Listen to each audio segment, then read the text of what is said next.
Yes, we are live. Uh, Yeah, so you you have the Rome page, right? yeah, I can share the page just for a minute to, let's see. Hold on just a sec. Apparently, I'm not signed into Rome.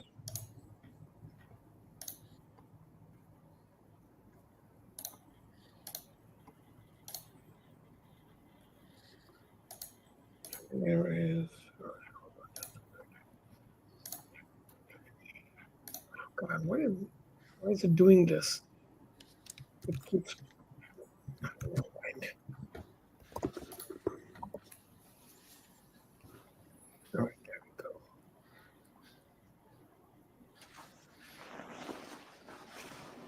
Yeah.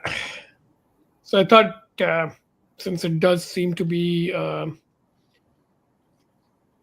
boom year for AI plus robotics, we should try and inject some AI into our roadmap. So, can you put that on screen?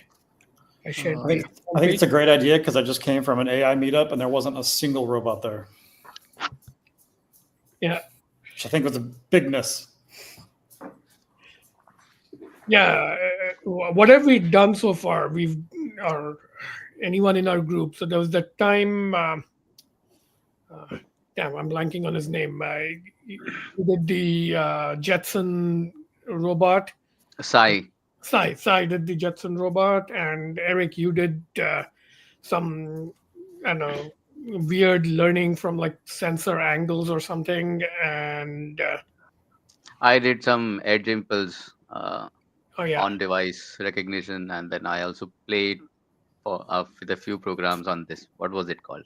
OAK-D. OAK-D. OAK-D, yes. So Yes. two, Rhett and Eric, both of you have OAK-D, right? But did you ever do anything with it actually? I just got mine working again right before this call. Okay. Yeah, and for I me, was like, how does this thing work? I forgot. It's actually quite a good device. It's great. It's a great little Yeah. great toy. I just haven't spent enough time with it. And now the retail price is around 150 or something. Yeah. We got it for 70. I'm kind of wondering if there has been like a model development over the last year or so since I last checked in, where like has the quality of the models that you can run on this thing gone up? One would think. How does the OAK-D work? Does it come pre-packaged with some trained models for standard objects? So I just ran a demo right now and I watched it download a model file from some hosting provider that it wrote to the device. Okay. And so you can run different models depending on what you're doing. Mm. But I don't know anything about the architecture. Is like, so it was like an RC2 chip or something. Isn't it a Myriad X inside? Yeah, I think it's an Intel Mirai something. And RVC2 architecture. So the OAK is, I think, a good experiment in one particular strategy, which is putting a little bit of AI on peripherals. But for main AI compute, is it what it looks like that the only two options really on the table are Jetson Nano and the new ARPA AI hat? And this Coral thing, I just learned about it today, but it feels like maybe it came up in a past meeting. Yeah, Yes, the yes. Coral has been there for quite long. It's just a small TPU. Okay. Coral is a Google company, right? Yeah. Okay. All right. Yes. But so the problem with Coral is, I don't know. At the beginning, they at the very beginning, okay, they had the latest TPU, but now they are always behind, basically. So, well, I'm not sure about the. They don't give versions, on the webpage. I checked again today, but it's definitely not the latest, no? Yeah, I thought Coral was maybe like an abandoned thing. Yeah. That like, Yeah, but I like guess. it's actually critical in the like DIY home security camera market. Like there's lots of open source projects that are built around using a Coral plugin to your like home server so that you can run image processing on like your security cameras. it seems to be like it's giving me vibes of the BlackBerry or BeagleBone Blue, which is like if you're not the industry leader, you're going to keep falling further and further behind. So it's not. I'm very reluctant to bet on things like that. And speaking of that, I just saw some news of some really old, the oldest AI chip company called Blaze. Let me share this tab. It went public, merging with a SPAC, and it's like 10 years old. It's had like 335 million in funding. And yeah, SPAC is not a good sign. And it sold after 10 years, $28,000 in revenue in the first 3 quarters of 2024. This is terrible. I would not. Like, I'm not the smartest on the engineering front, but analyzing the business, this is not a business whose products I would build on, right? So yeah, I think there's a lot of companies like this. I heard about another one it's called Grok, that they also were making these special chips, and it was like you had to get super lucky to hit the timing right, where you could build a chip where someone was set up in a place where they could use it. Because like finding a user for your custom ass chip is real tricky. So Edge AI is basically volume based. So if you are not cheap enough at high volume, then it's difficult to survive. Yeah. So But that's why also Grok changed strategy, right? I mean, they don't sell chips anymore. Now they sell cloud service based on their hardware, right? I think that's basically they had to pivot to using their own hardware to yeah, just host LLMs, host Llama. It's a cope. It's I've been following the Grok case because it's much more recent than these guys. Yeah. It's hollow. It's like they're like putting on a brave face.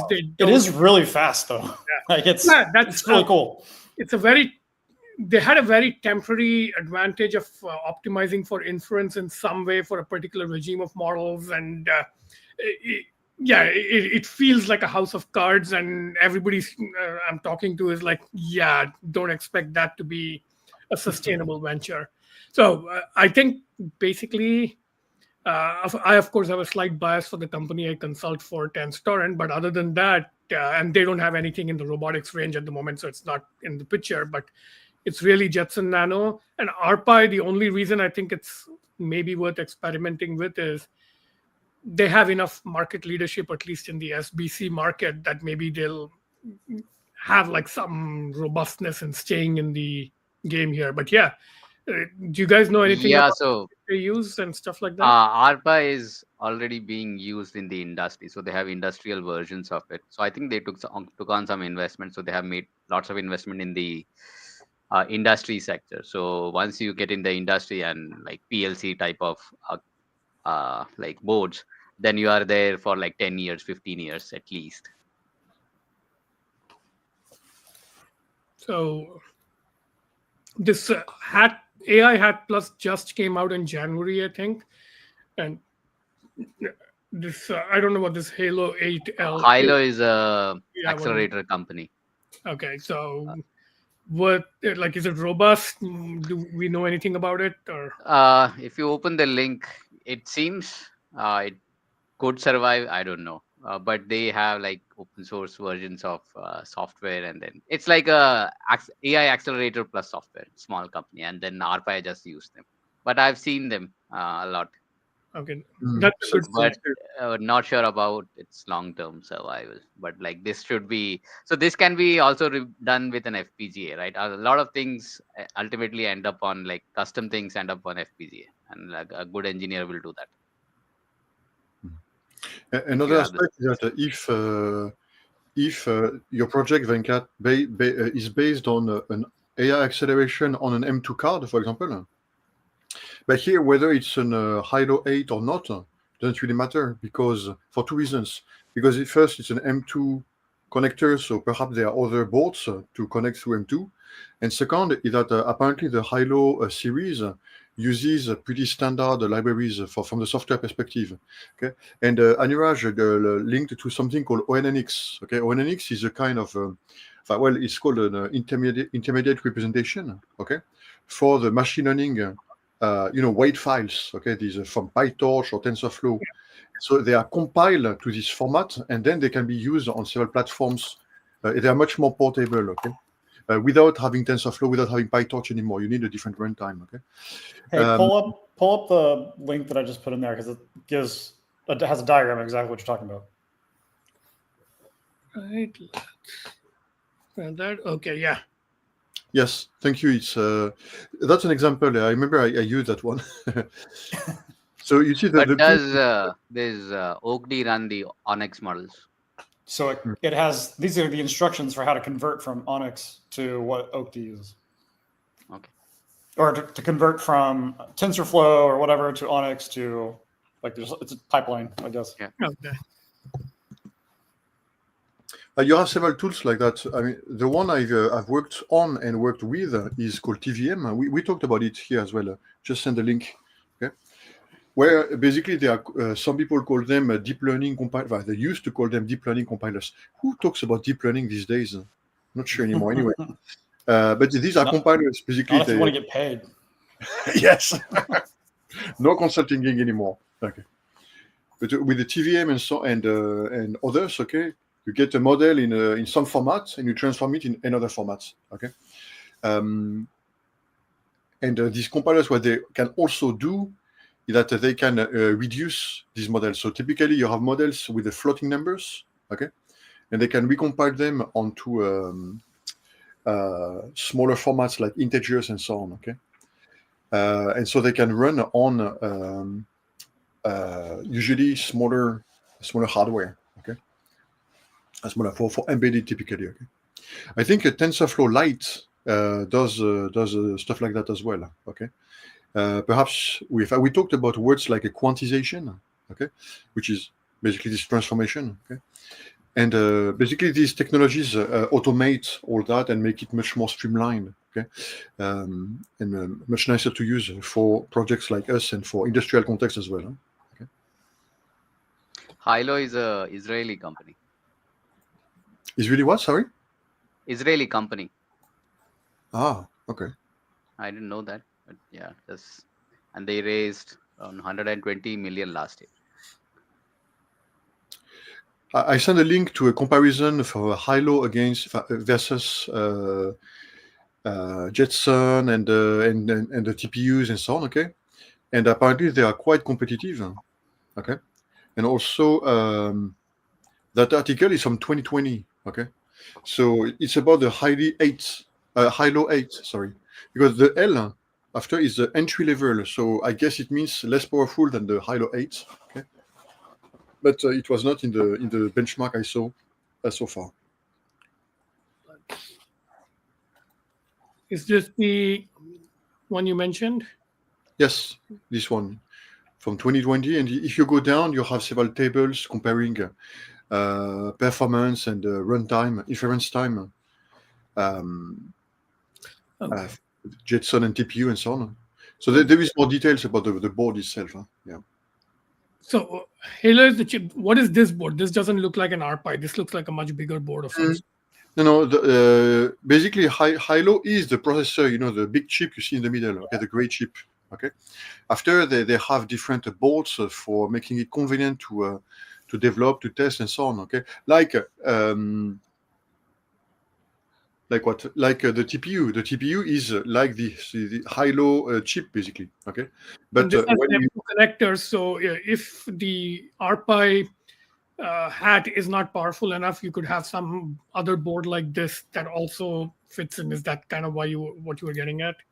Right, but well, I didn't go back to 2020 to look at what this image is and so on. But if you go to the Hilo website right now, the dev boards are smaller. They are M2 connectors. They have several keys, the M2 keys. Okay, if you go to products, yes. For example, on the platform on the right, you have the Hilo 8 M2 AI acceleration module. Okay, and you see pictures at the bottom. Okay. Yep. So these ones are ready to use on a Raspberry Pi, basically. Huh? Okay, and if I'm not mistaken, the different pictures you shared of the Pi hats, okay, several of them have the Hilo plugged in. Huh? So, okay, let me go back to the Raspberry Pi one.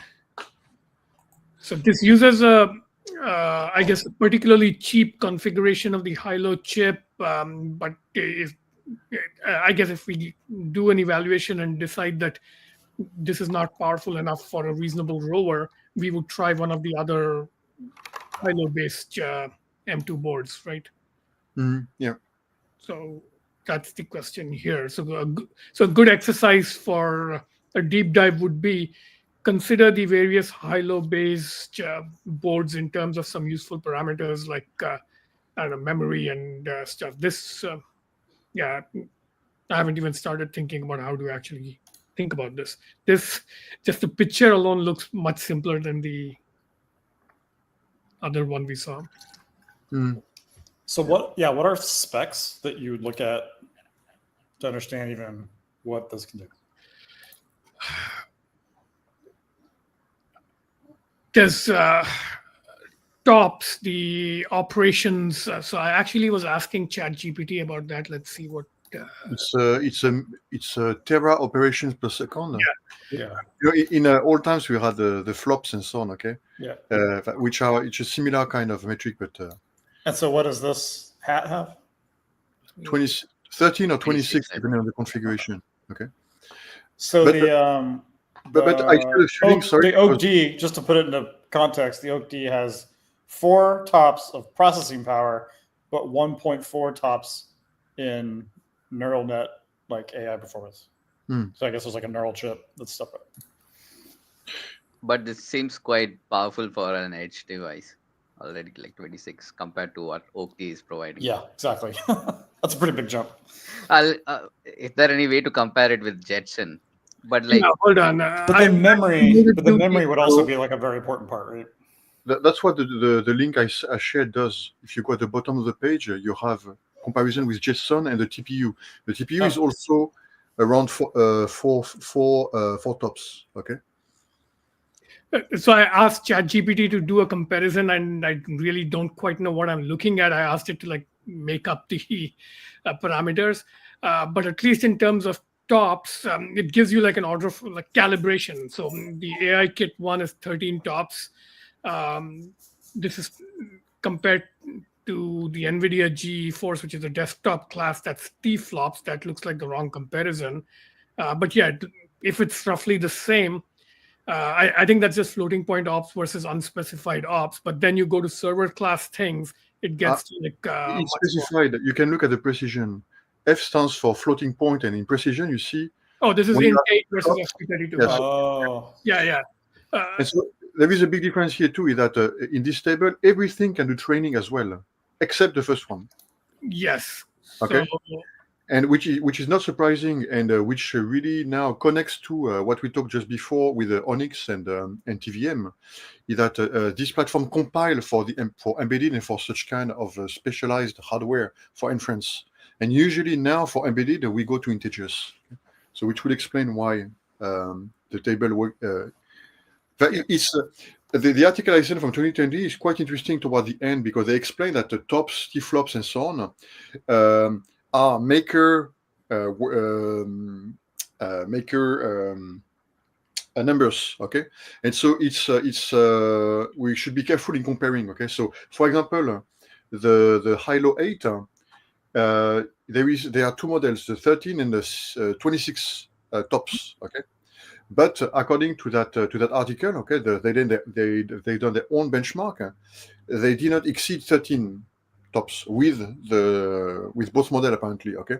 So it's still higher than TPU and the Jetson Xavier something NX, okay.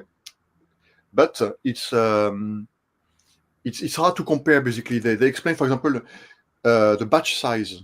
So you know, when you have all these hardware are really optimized, you know, to do several things in parallel. Okay, so for example, instead of doing image by image, you batch images, and so for example, a batch of 8, you wait to have 8 images, and you send them all at once on the hardware. Okay, this is where you exploit the most of their power. Okay, so above this table, not this table, just before, you have a explanation about the batch size and the. Okay. Yes. So if you go just above, yes, here, if you look at the table on the right, yes, the down, sorry, the colored one, yes, this one, and you see what you have here, benchmark where they compare high-low, Jetson, and so on, but with the batch size on the size, right? Okay, because the batch size actually it depends on the hardware. Okay, some hardware is optimized for batch size apparently of 8. So this is where Jetson NX had the best performance. Okay. Oh, they have these It's same. hard to compare them basically. These same models are on the OAK-D, like performance, like telling you what kind of performance you get for them, which is interesting. So, just like ResNet and YOLO being kind of standard. Yes. I guess. Yes. And so those are standard models because it's about object recognition and classification. And for many of the applications of embedded systems is to connect them on cameras, at airports and so on, to recognize objects. So that's why they became a benchmark. Okay. So Now, images is what I think most people are doing immediately. But one reason I think it's interesting to consider a generic AI as opposed to an OAK-D is, can you run very small LLMs for a natural language interface? Can you run, like if you offline, you train some completely different kind of model, like, based on like ultrasonic sensors and motor angles, can you do inference on that? So even if there isn't ability to do onboard training, can it, I'm assuming it can run any kind of like small inference model that's intake level and like sufficiently small number of weights, right? Yeah, that's what I'm trying to kind of understand also. It kind of sounds like, yes, it could actually be used as a generic neural network chip that you can offload some workload to, and it could take image data from onboard, or you could put data from somewhere else. But I'm having a hard time conceptualizing how underpowered this would be compared to, like, you could also do the same thing on the CPU of a Raspberry Pi, and it's just a normal CPU. You can run inference for like significantly slower. The oh yeah, absolutely. But like how slow? How slow is too slow?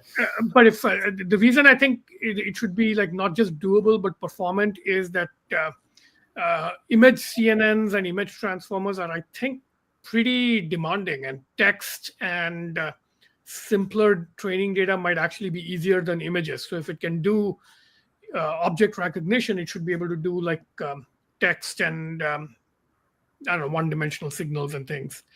And I don't think these models that are being like YOLO and those are like, they're not transformer models. They're not. They're CNN class, right? Right. So the question is like, is there something fundamental about the architecture that makes it impossible?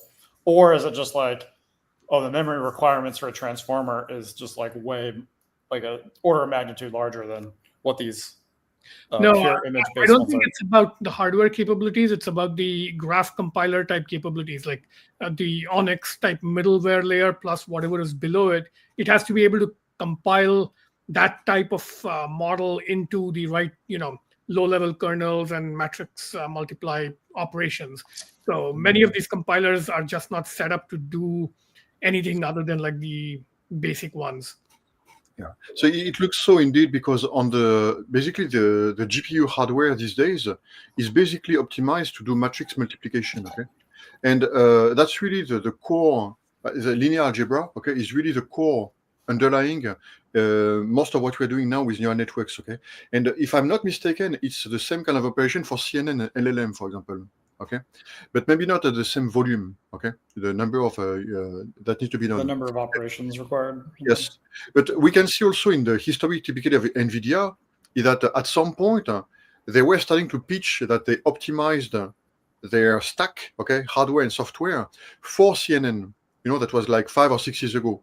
Now they talk more about LLM, okay, but they talk more about LLM. But if you do CNN on the latest hardware, it's still extremely fast and faster than before. Okay, so I didn't look into the detail, but talking about the deep learning, the typical mathematics that is used inside it, okay, is common basically on the different. Yeah. CNN, LLM, and so on. Just how it's used and the amount used is different. That's one aspect. So in that sense, it seems to me that the hardware is not really a problem now. That we figured out, someone figured out how to make fast matrix multiplication in parallel, and many of them at the same time. Yeah, but on the software, this is perhaps here that the most change happens. Okay, because the NVIDIA is not only providing only the hardware, but there is also the CUDA and the CUDNN, and that evolves all the time. And it seems to me that it evolves much more there than anywhere else, okay, compared to the hardware. And this is where there are advantages for LLM and so on. And so what the biggest example for us is that last year, we reviewed something called Llama files, okay? Mm-hmm. Llama files, it can run on GPU and CPU, okay, but it can run on CPU very well. Okay, we made a demo that we have a video together, reviewing this demo. It was running on CPU. Okay, so a powerful CPU. It was an i9 Extreme something. Okay, recent. Okay, maybe 2-3 years old CPU for server class. Okay, but it was, if you remember well, during the video, we were chatting. Kind of real time. It was not snappy, okay, but it was really working fine, okay. And one of the reasons is because Llama files uses Llama, okay. The Llama, it was Llama version 2, I think, back then, but on a special library, okay. That was I forgot the name, but it's a brilliant. I mean, a lot of people really applaud this library made by one guy, by the way, okay. Yep. That basically has all the operations optimized, okay.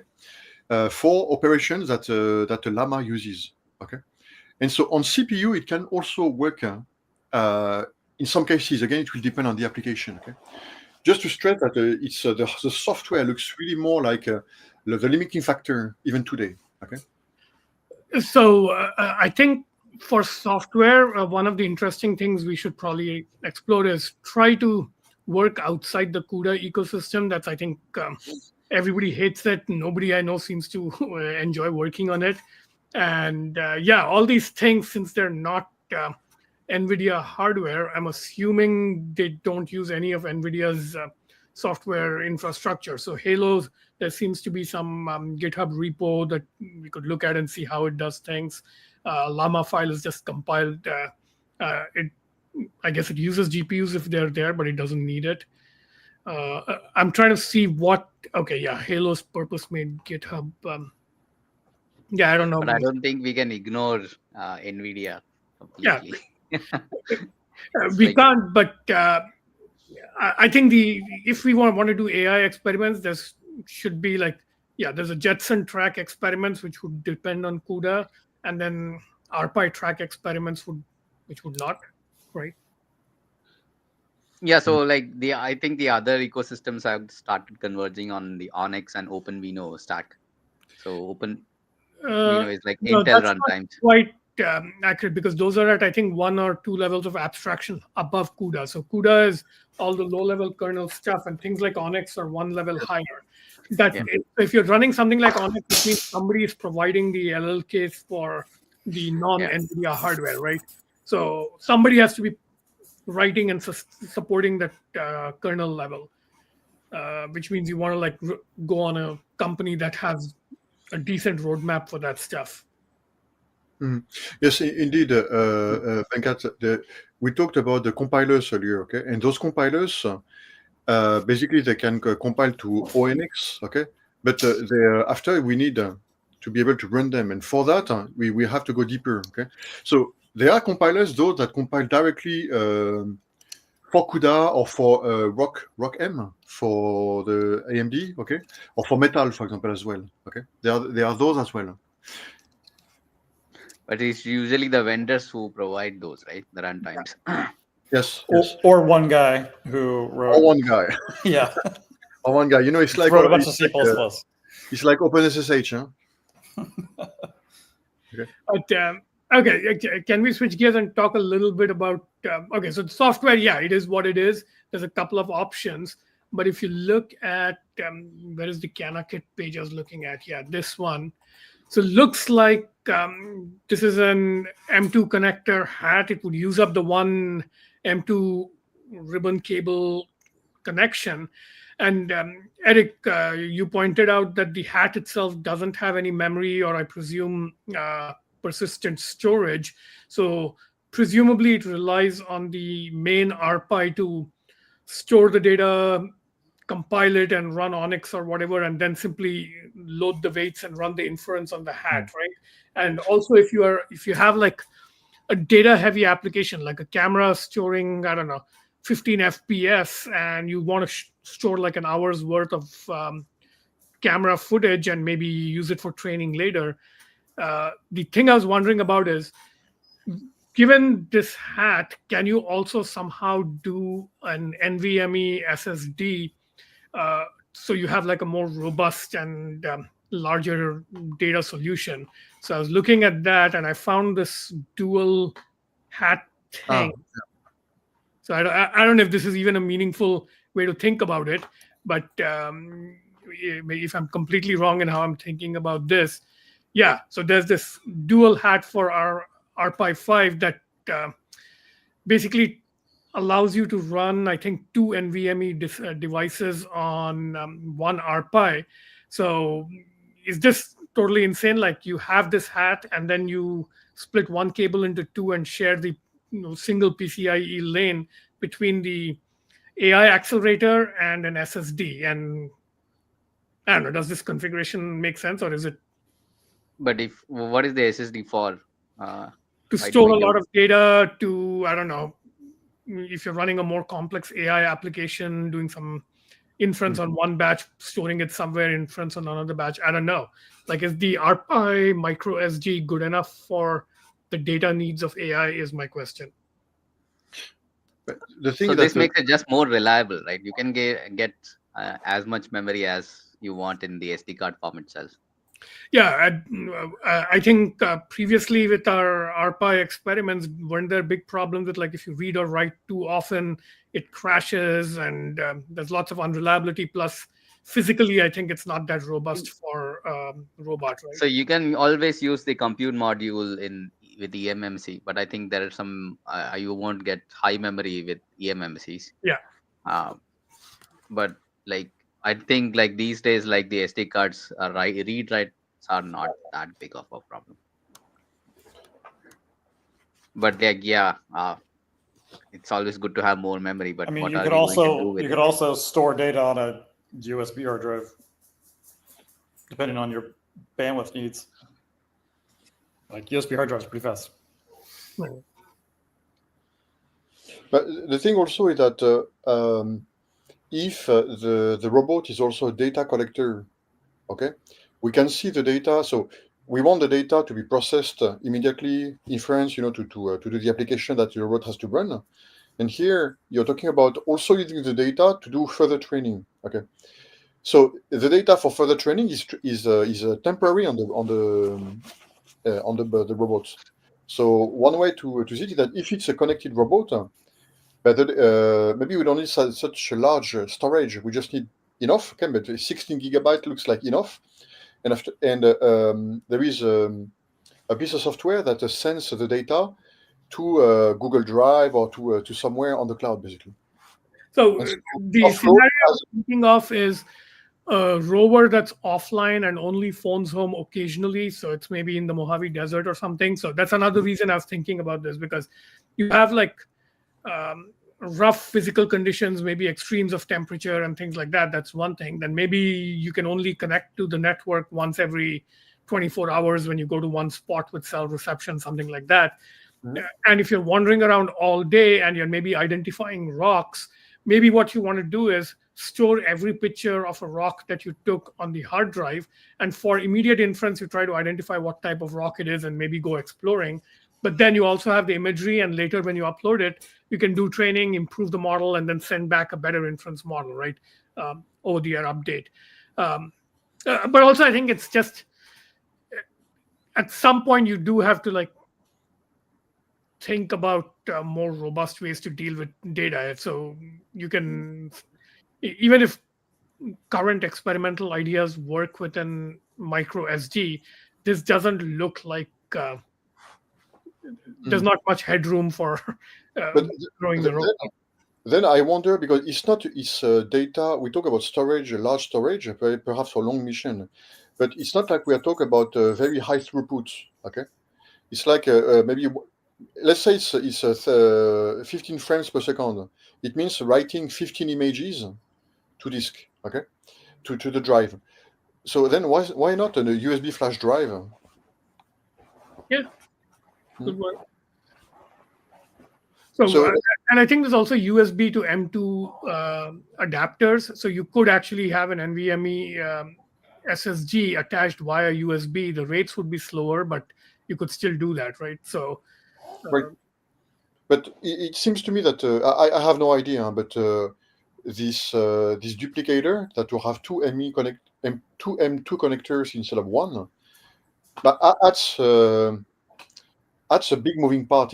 It's not moving, but it adds a part that um, I don't know. I wonder whether it's not really more reliable and perhaps cost effective just to plug a USB flash drive for as a data collection. No, this connects to the PCIe, right? I think we can Yes. connect multiple devices. It might be faster via this. and I think this board is meant to like maybe create a RAID array type redundancy. Is that the application? Like I saw somebody suggest that you can use it for like one hard drive and then one something else that uses PCIe. But I think this is primarily set up for two disks in a RAID array type situation. Yeah.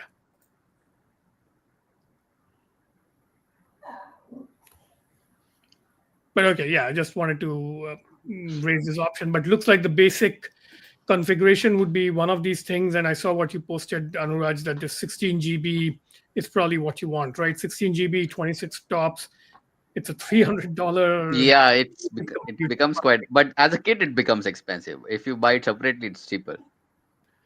And I think the ARPi 5 is 150 was what I saw, and then this hat is $70. Then you do need a cooling solution. I think I saw some comments that say Okay. this runs fairly hot. So it sounds like a competitive price in the end. How much is a Jetson Nano? Did any of you buy it other than Sai? The longer we talk about this, the more I'm thinking about it. They announced a price reduction, right, this month. But it's what less than $200, right? Might be around 200. Yeah, on Amazon, I'm seeing $200 just the Edge. Let's see, 4 GB RAM, 16G eMMC is $224. But this is, in terms of wattage, this is a much more high power consumption Yes. part, right? Yes. So one reason to go with the ARPi hat is lower power, much lower power.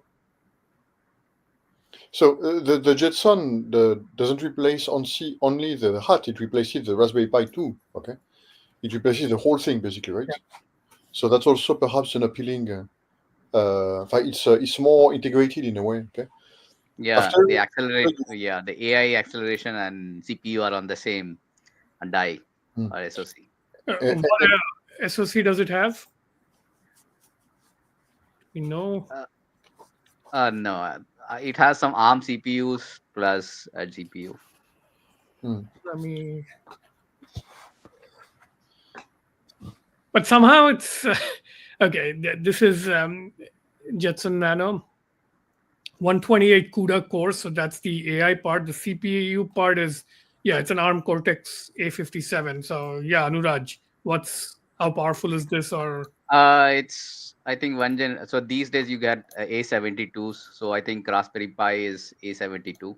So this is like one generation behind. I think you're looking at a Jetson module that would plug into some other hardware system, whereas a developer kit is probably closer to what we're comparing with the Raspberry Pi. Jetson, if you go to Jetson on the left. there we go. Overview. And SparkFun has them for $250, but they're on back order. Of course. Right. That's the problem I was waiting for. Is that it's quite hard to source them in the first place. So. It's like everyone's on this AI thing.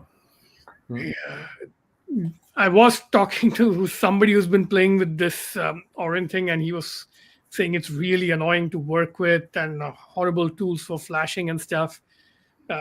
Something about, I don't know, the idea of like doing our experiments on Jetson is a little Okay. I demotivating just did a for me at least. We've just heard did some a project with stories. I don't know. I just did a project with this, I think Was it 6 good? months ago.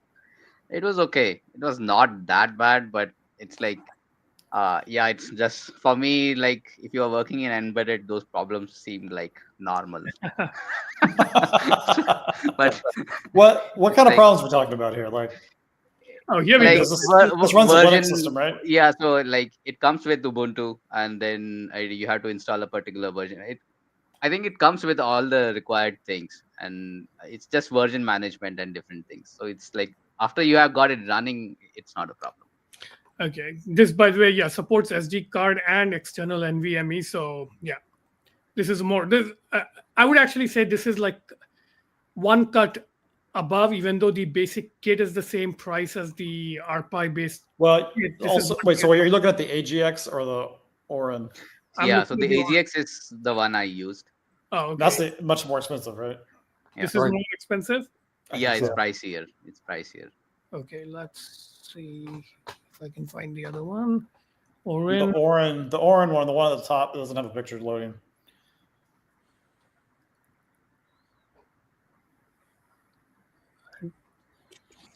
Go back to the list. One advantage also is using something like a Jetson. So everything is integrated. So the training and the inference. Okay, so it's once it's working, as Anuraj said, it's less work, I guess, because for example, for the high-low 8 and so on, you need to have much more.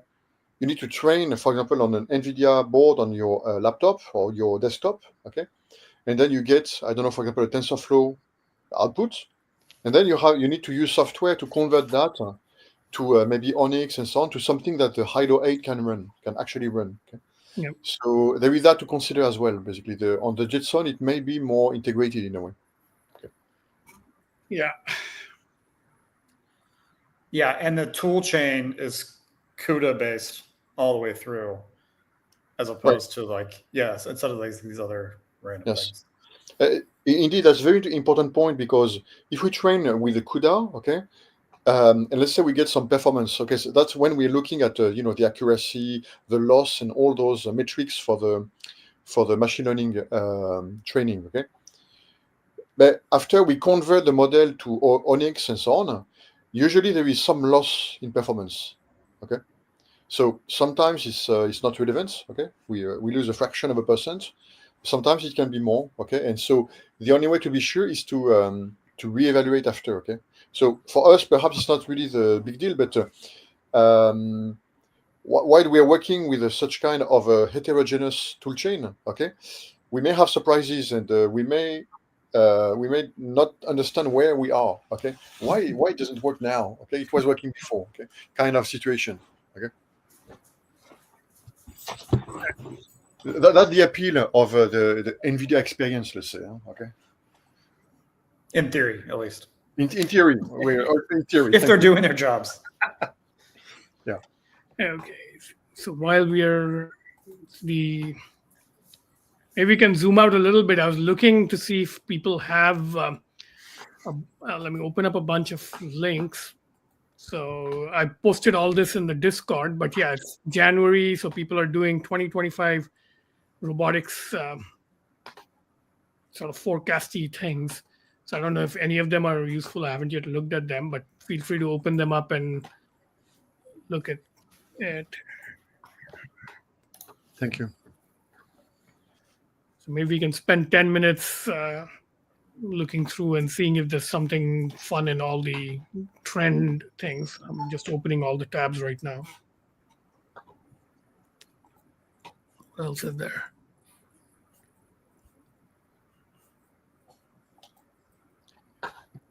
Yeah, it's kind of crappy consultant bullshit reports, but Yeah, this one from the NVIDIA blog where I can see in the snippet that the very first sentence says, according to Gartner. Like, no, I'm out.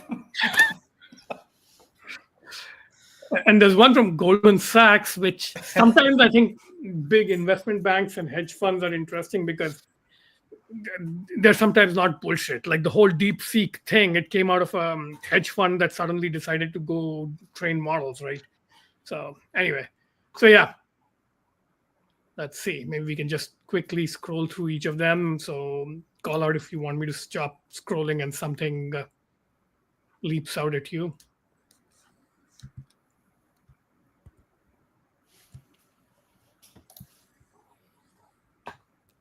Oh, sorry, I was scrolling the tab that I was not looking at. Okay, so this is the Goldman Sachs thing. Hybrid workforce, robot employees. This really annoys me. I don't know why everybody's trying to calibrate PhD grade AI. It's kind of like meaningless. Yeah, I felt the same way. It's just really prime for like a lot of jokes about how useless PhDs can be. It's like when the only image they could find for talking about crypto and Bitcoin was gold coins, so they had the gold Bitcoins. Yeah. That's like, why? This is not a useful frame to think about it. So, sorry, by the way, about this word, the YaRG, the retrieval augmented generation, so the so-called PhD replacement. Is this something you hear a lot these days? Because I don't hear about that almost anymore. I think most people have decided that fine-tuning works a lot better than RAG. So RAG. No, I've heard the opposite. Oh, you've heard the opposite? I've heard fine-tuning works much better. Okay, so really not a settled debate. All right, so this is. But yeah, I mean, most people. So what I've heard about RAG recently is that at core it's a search problem, and search is actually really hard. And so everyone was like, "Oh yeah, RAG is easy. You just throw some RAG in there, throw some search, and throw the AI against it. It's all going to work." But I think maybe the reason we haven't heard so much is like, well, that reached a kind of an endpoint pretty fast because like it's hard. Oh, okay. This automation.com trend report has a graphic. That's something. Physical, analytic, and generative AI, single-purpose humanoids. Oh yeah, humanoids are. I know. We are seeing the Goldman Sachs. Oh, I'm still there. Okay, hold on. Sorry. Okay, this is automation.com. So here's a picture. I don't know what physical, analytic, and generative means, but single-purpose humanoids, it's obvious what that means. So this looks like, I don't know, industrial manipulator type robots, labor shortage robots. That would probably be more like appliance type robots. So yeah, humanoids are kind of interesting. We should keep an eye out. What was it? The NVIDIA keynote something this month, where on stage there were like, I don't know, 10 more than 10 different humanoid from 10 different startups or companies. What was it this month? I haven't yet caught up, so I don't know. But I did read a little bit about Cosmos, that keynote. The Cosmos. We talked about Cosmos 2 weeks ago. Yes. But I haven't yet caught up. So you're saying they had 10 humanoids on stage? Apparently, yes. Yeah, I saw. There is a company called OneX. Okay, so it's a Norwegian American company. So they have now a humanoid robot. Two of them, one called Eve and the other one called Neo. Okay, it's called OneX.ai or whatever. Okay, and they were one of the companies on stage. Oh, there is someone I'm following for some time called Eric Jang or Eric. I'm not sure how to pronounce. Okay, he's got an interesting blog. So I think he joined the company like last year. Okay, and so today I was looking a bit more into this the OneX offering. Okay, with this Eve and Neo robots, and apparently in May this year they are starting to sell them basically to the public. Okay, so don't remember they're already. American company called Evron or some such kind of name. Evron? No. such kind of name, but it's a big company is already using these humanoid robots like for a few months already. Okay, Figure 8. they are on Jetson, apparently. Huh? Oh, I can imagine. To be on NVIDIA stage, it's they are on Jetson. The Figure 8 robot humanoids. There's a guy named Brett Adcock who tweets a lot about robotics. I think they have placed a lot of Figure 8 robots in manufacturing factories and stuff. Like a auto manufacturing or something. I thought. I forget which one. So these people are trying to make the term collaborative robots, cobots happen. So I think a lot of the trend forecasters are trying to, I don't know, meme their ideas into existence or something. I don't know if there's anything to this cobots idea. All right, what else do we have? Enhanced human robot, AI-driven automation in healthcare, agriculture. This is your interest area, Eric. Yes. Still pretty much looking into how to have a lawnmower that can go everywhere. Oh, that's this next point. So they have robotics in agriculture, but now robotics as a service. So this would, I guess, be teleoperation based robotics. So in 4 or 5 years ago, RAS was coined to mean about rental robots, basically. Okay, and so I have a friend. They're making a robot like that. Okay, so specialized in agriculture for pretty smart. Okay, a bit. You remember Joshua introduced a company here called Burrow, B-U-R-O. Sorry, I'm not sure about the spelling. I think it's B-U-R-O-W. No, B-U-R-O-W. Oh, Burrow. But maybe something like that. It's a company that makes basically robots that go in the field, but just to carry what pickers take. Okay, we reviewed it at one point. This one, Burrow, yes. Oh, okay. I see. Yeah, I remember. Burrow. That makes sense. Burrow. Good name. Once you figure it out. Yeah, indeed. And so apparently people are pretty happy with that. Okay, so it looks super simple. Okay, but it automates one thing. Okay, it's going from A to B in basically a farm environment. Okay. Isn't Yasha involved with this? Yeah, he's the one who introduced us to this. Yes. Yeah.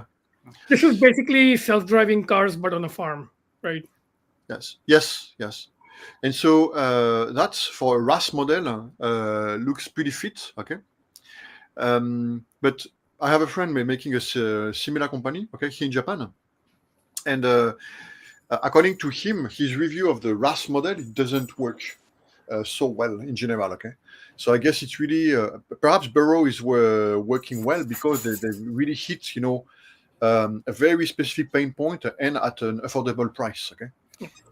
Is there something about robotics that makes like the lease versus own model more interesting than other?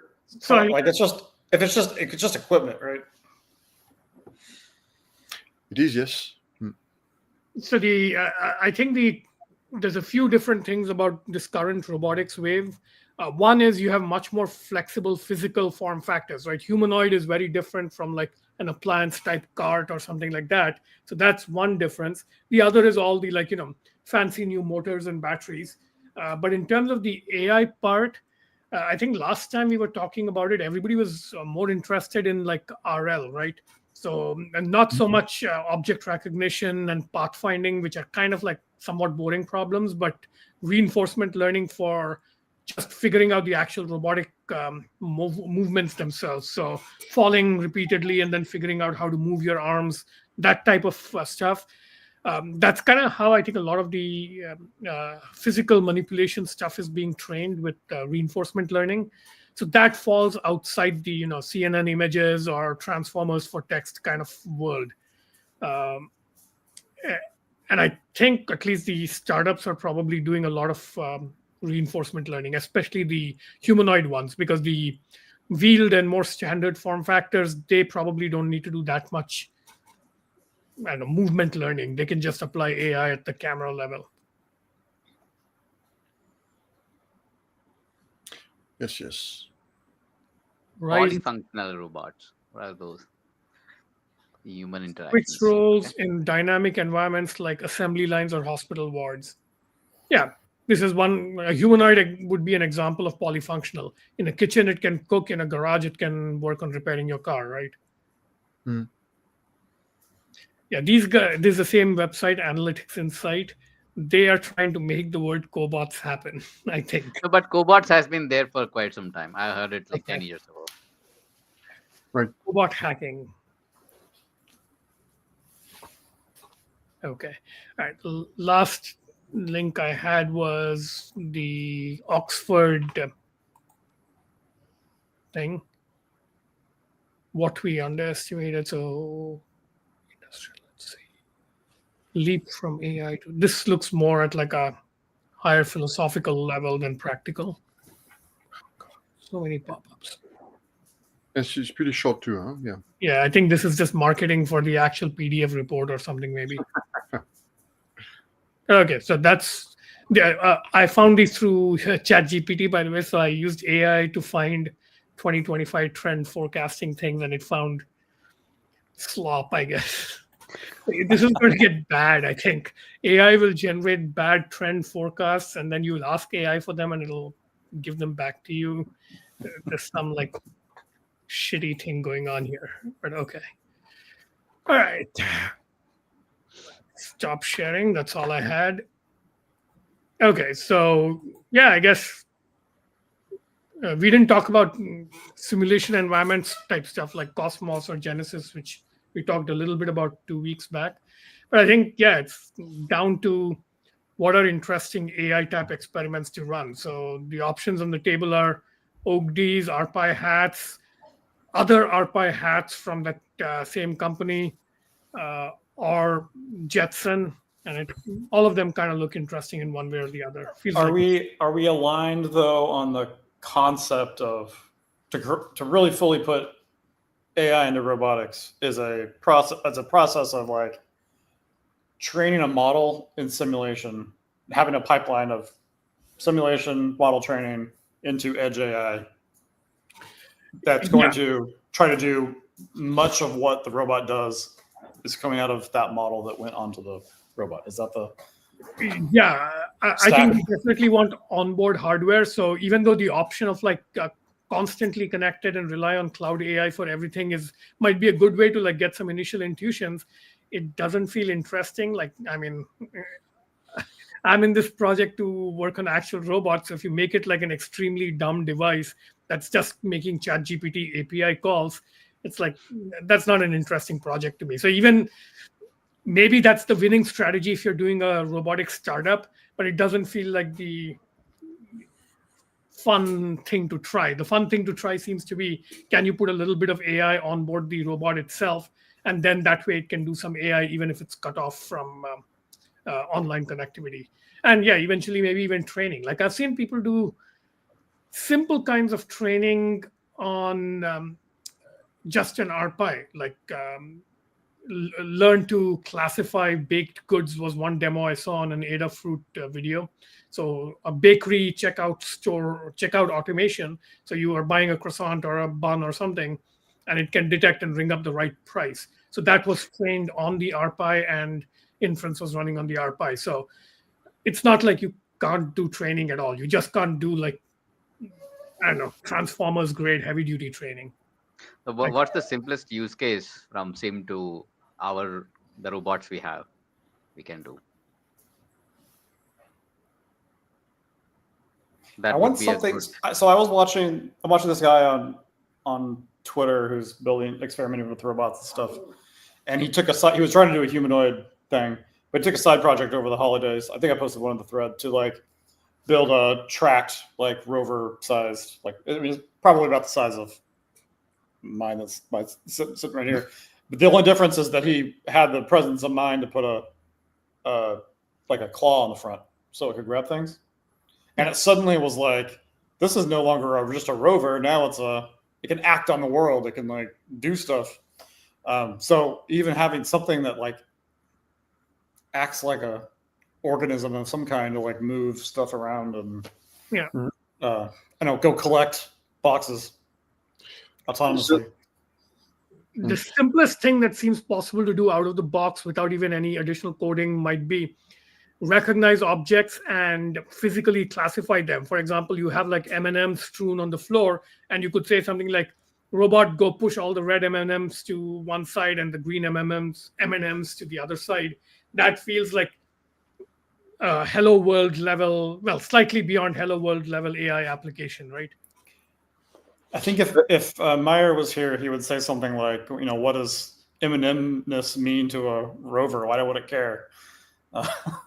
Which I think is a fair, like, maybe it's not like a task like sorting the M&Ms, but what could you train a robot to do with M&Ms in simulation? So it's a proxy for, like, roving and doing geology. So rover, the most obvious application is you're wandering a terrain, you're looking for particular rocks and like classifying them or whatever, and M&Ms are like simple rocks. But this is like, I think, the most superficial level at which you can apply AI, which is in the camera, classify, and like push things around loop. And the deepest level you could go is probably something where you're not trying to do traditional robotics for moving the actuators around. You're using RL or something to even control the motors and things. So that interests me, but I have no idea or line of sight to how you go from what we do today to there. Like, would you put random voltages into a motor driver and like learn on the output and then learn to move? That type of thing.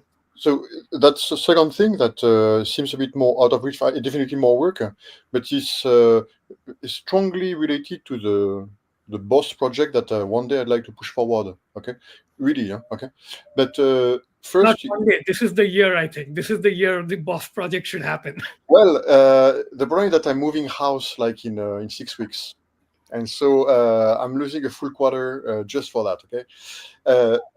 Sorry, and after that, I may actually build a house, so I may be moving again in the same year. Okay, what a great idea! And I'm changing island on top of that. Okay, so like, okay, so I'm going to miss a few meetings. Sorry, but there is one thing that I wonder whether, we see like we know sensing, thinking, and actuating. Okay, to me, perhaps the simplest is to cut on actuators, because actuators is is more mechanics. So there is wiring and so on. Okay.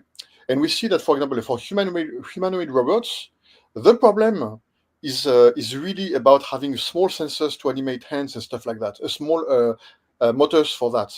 It's really an actuation problem now for humanoid robots, really. Okay. Yep. And so I wonder whether the simplest is not to have robots for example, terrain mapping. Okay, and on the way to recognize some birds and rocks and so on. Okay, or M&Ms.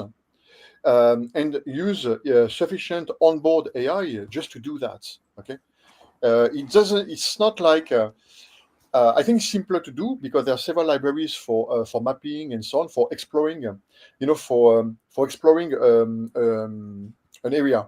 Okay, to try to be comprehensive. Like when your Roomba tries to explore your house. Okay, such kind of algorithms do exist. Okay. Open source and so on. They are qualified. They are in the AI category, but not the machine learning category usually. Okay, but some are. Okay, we can see some in from OpenAI before ChatGPT.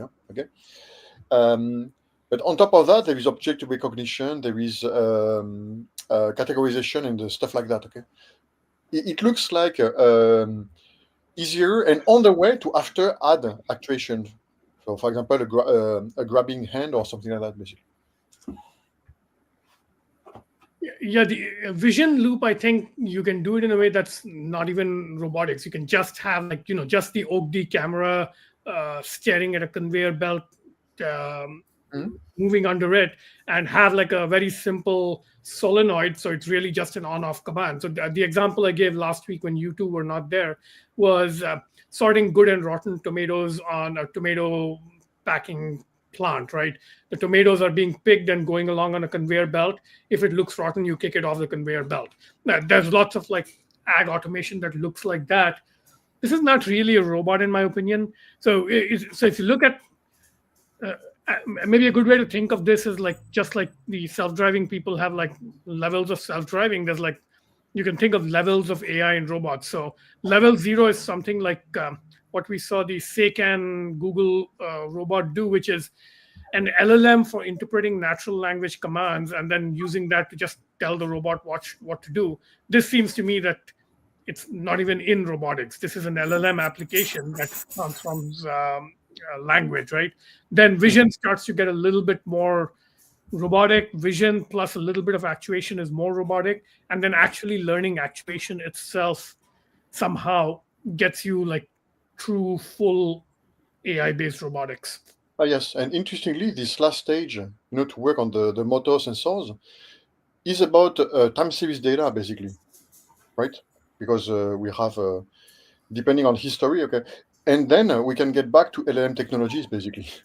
Yeah. On board, okay. So it's not a large language model; it's a large model on sensor data. So on yeah, on and time a series. lot of it will be fine tuning of fairly simple models, but in a very local environment, right?